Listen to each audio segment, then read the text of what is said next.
Good evening and welcome to Poland Daily News. I'm Nicholas Richardson. Donald Tusk's administration continues to violate the law. Despite a Supreme Court resolution, State Prosecutor Dariusz Barski was not allowed into the building of the National Prosecutor's Office.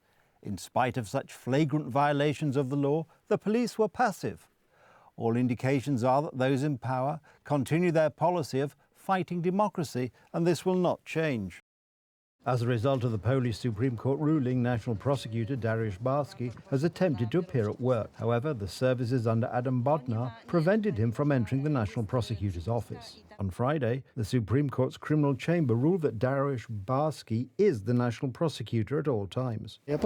I simply came here to assume my official duties in accordance with the Supreme Court's ruling. I believe that this is my duty, which is why I came here. Polish law clearly stipulates that a presidential opinion is needed to appoint a national prosecutor, which in the case of Dariusz Korneluk was not there. Prosecutor Korneluk is not a conversation partner for me because he is not a national prosecutor. There cannot be two national prosecutors. The national prosecutor is one, and I perform this function. Bodnar's people took every possible measure to block Prosecutor Barski's entrance to the building. The security even checked the trunks of entering cars. A female correctional service officer just stated that the national prosecutor was to go through the clearance office. That is, to make a special one-time pass to the building, or to not make one, but to apply for one. This treatment is downright brazen. Parallel to the attempt to enter the National Prosecutor's office, Poles protesting against the lawlessness of the Tusk team gathered in front of the building. They want to introduce a system of anarchy in Poland because then society is weak. What we have seen lately is that there are some attempts to govern not by written law, not by enacted law, but by law created by legal opinions, which we know can be biased, and there is no consent of Poles for that. I am a man who fought in solidarity in 1980. I never expected that the time would come that I would feel again like I did under communism.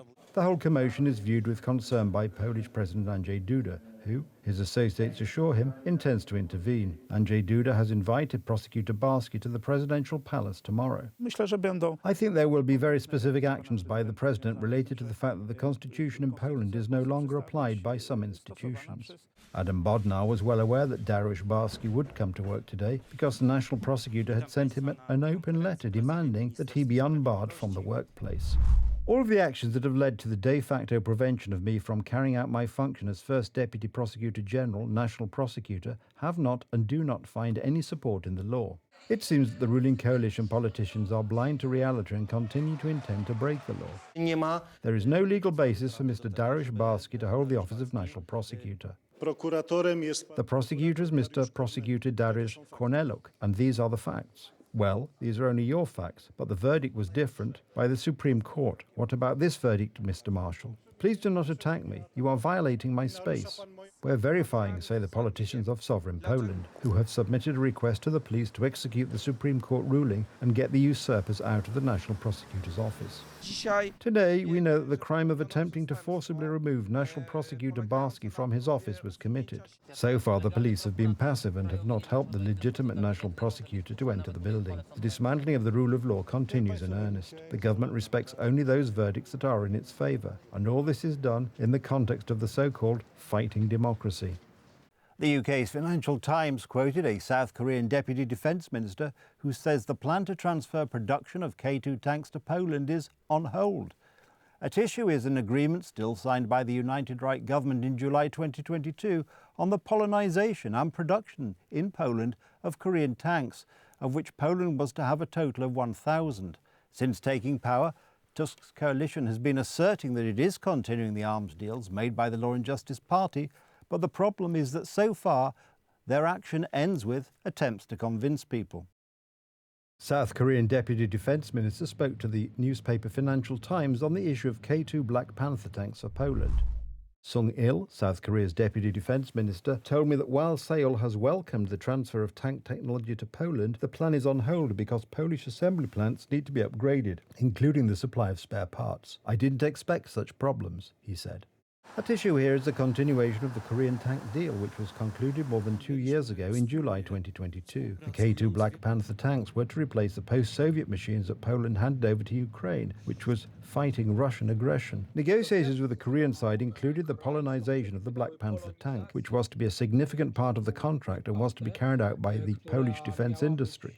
The previous head of the Ministry of Defense, Mariusz Błaszczak, negotiated a total of 1,000 Korean tanks. The first batch, 180 machines produced in Korea, began to arrive in Poland after that. Most were already to be produced here. After the Tusk coalition took power, this plan noticeably slowed down. The framework agreement signed in 2022 is not turning into an executive agreement and is actually stalling due to obstructionism from the Ministry of Finance. We are risking our own security because our country needs modern armoured weapons. In June, the deadline for signing the executive contract for the production of K2 tanks in Poland passed. Since then, the festival of promises by the current Minister of Defence authorities began. There is only talk of an agreement to import another batch of K2 tanks. In contrast, the agreement regarding the production of these tanks in Poland is undoubtedly the most important. The Armaments Agency, which implements technical modernisation of the Polish army, which is subordinate to the current authorities of the Minister of Defence, writes, negotiations are currently underway regarding, among other things, the production of K2 tanks in Poland. Spreading this kind of information harms the cause. So much for the fact that there appears to be little going on in this case, and this is probably what is hurting it most right now. According to the plans started by the United Right, Poland was to be a hub through which Korean equipment would also go to other European countries. The Germans are very uncomfortable with the fact that a manufacturer of equipment better than German equipment would appear, and on top of that this equipment will be produced in Poland. That's exactly what they had in mind. Perhaps Donald Tusk's government, whose traditional ally is Germany, will be looking there for a major manufacturing contractor for the Polish military. So much for the fact that it was behind the tanks from the South Korea to Poland that the transfer of the latest technology was to go. Polonization of the K2 tank is a huge operation. You have to transfer the production line from South Korea, and this cannot be done in a few months. In other words, decisions must be made quickly so that in a year or a year and a half this production will start. Because in the changing security situation in Europe, including in the context of the continuing Russian aggression in Ukraine, production in Poland of basic tanks for our army should start as quickly as possible. More victims and more evidence in a sex crime case involving famous rapper Sean Combs, also known as Diddy. The three-time Grammy Award winner and idol of millions of hip-hop lovers is in custody in New York. He put his mansion up for sale for more than $60 million. According to investigators, he allegedly organised orgies with young women who were drunk, given drugs, and then he filmed everything. The nightmare cannot be forgotten, says Talia Graves with tears in her eyes. The woman testified in court that in 2001 she was raped by rapper Diddy and his bodyguard. The men allegedly added drunks to her drink and later filmed the entire incident. The violation I have experienced during the assault has had lasting effects on my body, causing ongoing health problems and complications. The combination of physical and emotional pain has created a cycle of suffering from which it is so hard to break free.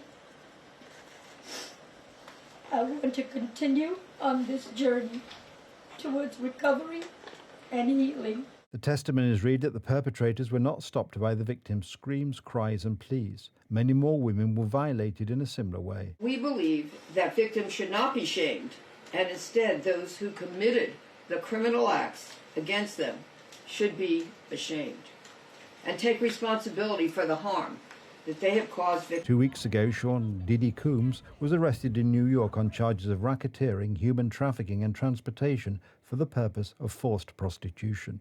During the search of the musician's mansion, weapons, drugs, secret rooms, cameras and lubricants were found. The indictment alleges that between at least 2008 and the present, Combs abused, threatened, and coerced victims to fulfill his sexual desires, protect his reputation, and conceal his conduct. The three-time Grammy Award winner has consistently maintained that he is innocent, adding that all allegations are baseless and motivated by his accuser's desire for compensation. Mr. Combs is a fighter. He's going to fight this to the end. He's innocent. He came to New York to establish his innocence. He's not afraid.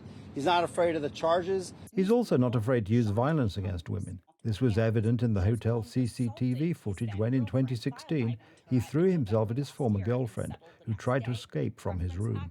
He published an apology on social media for his behavior, but deleted it after the latest allegations. More videos will be hard to come by, as the artist, who was lavishing in luxuries, had to swap his villa for a New York jail. The court rejected a defense request for bail. Sean Diddy Combs is locked up in a federal jail that has been plagued by harsh conditions and violence. The Metropolitan Detention Center in Brooklyn has seen multiple deaths in recent years. An inmate was stabbed to death in July, and several others have died by suicide. Reading through the prosecution's file, it's hard to believe that no one knew about Diddy's dark side all these years. When anybody asks me my opinion on Diddy, you know what my opinion is? I have none. I ain't got no answers for a Diddy question. None. But the veil of silence cast over the celebrity world is nothing new. It was the same with the Jeffrey Epstein paedophilia scandal, after all, in which the names of artists, scientists, and even former presidents appeared. That's the news. Thank you for watching, and from me, it's have a good night and a better tomorrow.